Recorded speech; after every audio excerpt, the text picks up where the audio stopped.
Children is story time. This is the time we all get together to listen to good stories of the old times. Happy listening. In a small village nestled by the edge of a shimmering river, life flowed peacefully. The people of the village had long lived in harmony with the water, which gave them fish, fertile soil, and a calming lullaby every night. The river was their friend, their guardian, their source of life. But one year, the rains came early and heavy. Day after day, dark clouds rolled over the hills, and the river began to swell, spilling onto its banks. The villagers grew uneasy as the waters crept closer to their homes, but no one imagined what was coming. After all, the river had always been kind. One fateful night, the rain came down with a force the village had never known. Thunder shook the sky, and the wind howled through the trees. In the early hours, the river finally broke free, crashing over its banks in a wild, unstoppable rush. The villagers woke to the roar of the water rushing into their homes, lifting tables, chairs, and keepsakes and carrying them downstream.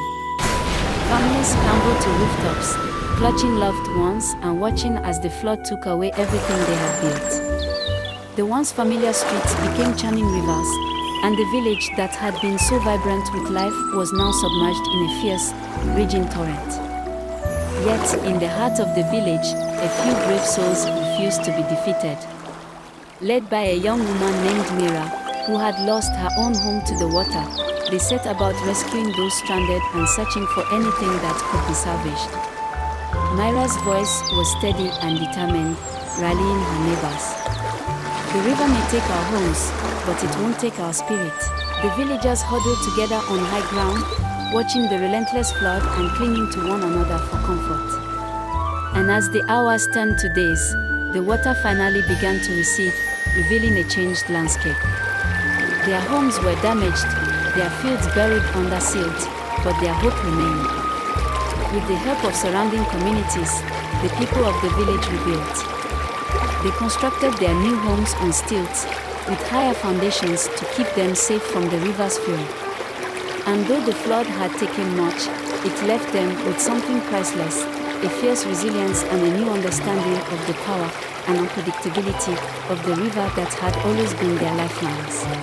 Every year, the village now holds a ceremony on the anniversary of the flood. They honor the river, remembering that while it brings life, it also demands respect. The people of the village have learned to live with both its beauty and its power, knowing that even in the face of nature's greatest forces, they can rebuild and rise.